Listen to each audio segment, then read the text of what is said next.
Jadi dari pihak organisasi aku itu ngeluarin surat jalan atas nama aku. Jadi aku cuma ngupload KTP, terus akhirnya dikasih gitu kayak berupa PDF, terus besoknya aku print. Nah, surat itulah yang aku pakai buat jalan naik kereta. Nah, habis itu singkat cerita udah nyampe sana, registrasi gitu kan. Habis registrasi karena aku datang paling awal, aku dapat registrasi yang agak awal gitu kan. Nah, waktu itu aku dapat antrian 62. Nah, itu nggak lama sih prosesnya, dan tenaga kesehatannya di situ juga ada banyak ya yang bantu. Yang vaksinasi, yang nyuntik itu ada sekitar 4 orang, terus yang bantu cek cek kesehatannya itu ada 2 orang. Nah, terus registrasi, ada yang bantu registrasinya itu kalau nggak salah sekitar 6 orang.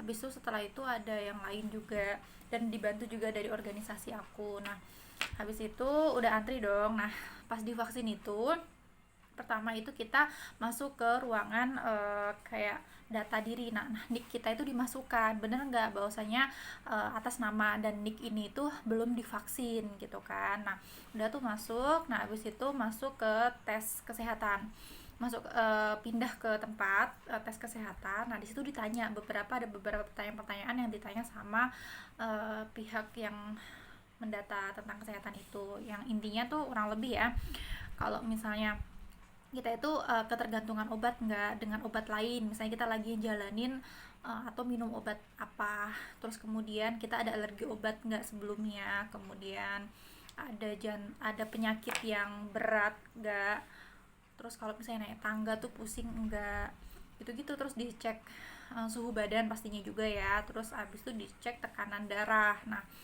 sebelumnya aku itu ada ibu-ibu ceritanya, dia itu di tes tekanan darahnya, dan tekanan darahnya tuh tinggi. Heran dong si si mbaknya itu, bisa jadi itu karena kita itu deg-degan. Terus dibilangin, ibu deg-degan ya, kok sampai tinggi tensinya gitu kan. Nah, terus aku komentar gitu, mbak jangan bilang gitu, aku jadi ikut deg-degan gitu kan. Ternyata itu memang ngaruh, kata si iya mbak, itu ngaruh, kalau yang satu deg-degan bisa yang lain juga ikut deg-degan gitu kan. Jadi gimana ya, situasinya tuh kayak yang bikin kita agak cemas-cemas yakin gitu kan. Tapi pengalaman yang udah sebelum-sebelumnya yang udah divaksin tuh mereka sehat-sehat aja gitu, walaupun beda orang, beda gejala di dalam dirinya gitu kan. Udah habis itu ditensi, dan aku sempet tarik nafas buang nafas, tarik nafas buang nafas gitu kan, supaya ngurangin tensi aku, supaya hari itu aku tuh bisa divaksin. Jadi nggak mau dong udah sia-sia jauh datang ke Jakarta gitu kan dari Bogor.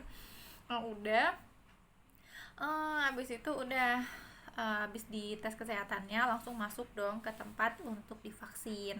Lolos tuh, lolos screening ya, apa namanya ya, udah tuh masuk di tempat vaksin. Nah, untuk perempuan itu khusus dikasih tirai gitu kan, enak dong, khusus ahwat gitu, khusus perempuan. Nah, udah habis itu aku divaksin. Terus dikasih tahu, mbak, ini vaksinnya namanya, waktu itu aku dapat Sinovac. Jarak vaksin Sinovac itu antar vaksin satu pertama dan kedua itu kalau nggak salah ya 14 sampai 28 hari.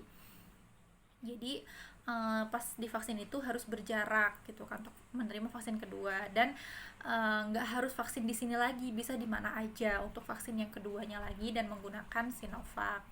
Oke, habis itu divaksin udah di lengan yang sini kan, udah divaksin jadi di lengan yang paling atas di sini nih. Jadi bener-bener baju kita tuh harus kita angkat banget sampai atas gitu. Kalau misalnya lengan kita nggak bisa kita tarik sampai atas, terus ada bahan yang mengganjal, ada baju yang mengganjal di sini tuh nggak boleh, karena ada tekanan gitu ya, karena sempit. Nah, itu bisa dari atas diturunkan sedikit seperti itu, disuntik di bagian sini. Nah, udah disuntik, udah tuh biasa aja. Biasa kayak digigit nyamuk, digigit semut gitu, skip gitu aja. Terus awal-awalnya tuh alhamdulillah aku dapet tenaga kesehatannya tuh yang sabar gitu. Terus dia bismillah dulu gitu kan, terus udah dipegangin, udah selesai. Nah, biasanya kalau abis disuntik kan suka ada bercak darah gitu ya, setetes. Aku sediain tisu dong, takut ke baju aku jadi ngejiplak darah gitu kan, gak enak. Soalnya biasanya kalau aku udah disuntik itu ada bekas satu tetes gitu, bekas darahnya, bekas tusukan jarum, dan itu nggak ada sama sekali loh, bersih banget. Dan cepet proses cus langsung udah gitu kan, udah.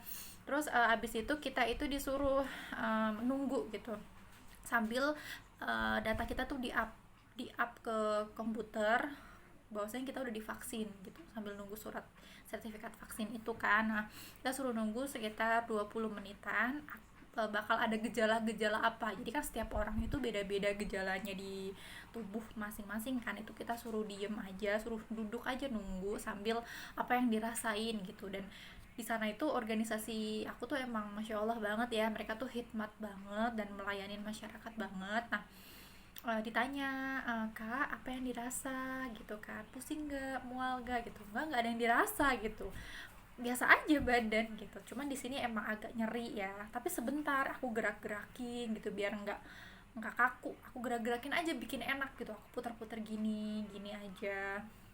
Nah, emang sih di sini tuh agak demam gitu kan karena abis disuntik ya. Ya emang agak pegel gitu sih sebelah sini gitu, cuman aku agak gerak-gerakin, tapi nggak apa-apa, nggak ada efek mual, nggak ada efek pusing, nggak ada apapun gitu.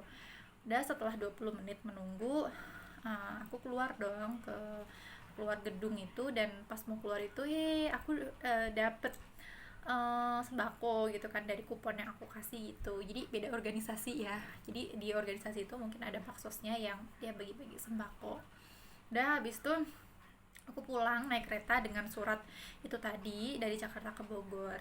Udah pulang nyampe rumah nih, ceritanya aku nonton berita gitu kan, di badan aku masih nggak ada yang mual apa, malah di badan aku ngerasa enteng, di badan kok enteng gitu kan, padahal kan orang bilang tuh yang aneh-aneh gitu. Terus nafsu makan tuh ada gitu, jadi mau makan apa aja tuh enak gitu rasanya, jadi emang nafsu makan itu nambah. Kebanyakan dari teman-teman aku yang cerita sih emang bawaannya pengen nyemil, pengen makan aja gitu, dan itu alamiah aja sih mungkin ya. Nah di sini aku pulang terus aku nonton berita tentang uh, dua ilmuwan di balik vaksin AstraZeneca. Nah di sini aku mau jelasin dulu ya beberapa nama-nama vaksin yang ada di Indonesia ini. Nah, yang pertama itu vaksin Sinovac, terus PT Bio Farma, Novavax, terus kemudian Oxford AstraZeneca, dia itu dari Oxford University, kemudian Pfizer BioNTech, Moderna, sama Sinovac. Ada 7 vaksin itu ya yang sering dibicarain di berita. Mungkin ada vaksin juga merah putih yang dikembangkan oleh Indonesia. Nah di sini aku sedikit mau cerita tentang vaksin AstraZeneca. Waktu habis pulang itu kan aku nonton berita gitu kan, dan pengalaman dari teman juga. Jadi vaksin AstraZeneca itu ada ilmuwan dari Indonesia, 2 ilmuwan dari Indonesia, itu namanya Kak Karina sama Kak Indra. Nah dia tuh dari Indonesia yang sekarang di ada di luar negeri, yang dimana dia tuh memiliki hak paten di vaksin itu. Jadi singkat ceritanya, mereka itu berperan dengan tim mereka itu menemukan vaksin ini. Dan vaksin AstraZeneca ini efek sampingnya itu memang demam ya, dan emang benar teman aku beberapa yang dapat AstraZeneca itu habis divaksin tuh demam, dan itu perlu dibantu dengan paracetamol, tapi itu nggak ada efek yang serius, yang fatal gitu kan. Karena itu disebabkan kalau yang AstraZeneca, jadi sistem pengembang biakan dari si AstraZeneca yang tadinya vaksin dosis sedikit bisa dijadikan jutaan vaksin. Nah itu udah pengembangan itulah yang mengakibatkan di tubuh itu akhirnya menjadikan demam, tapi itu nggak apa-apa, diminumin paracetamol itu sudah membaik gitu. Nah terus kalau Sinovac, pengalaman aku ya itu alhamdulillah nggak apa-apa sih, di badan enak-enak aja, enteng, malahan lebih tidur juga lebih enak. Dan malamnya itu pas tidur, anehnya itu kan biasanya memar ya, sakit, aku tidurnya bisa langsung miring sebelah sini gitu, ini tangan sebelah sini tuh tertindih tuh nggak sakit, bekas suntikannya tuh nggak sakit gitu. Jadi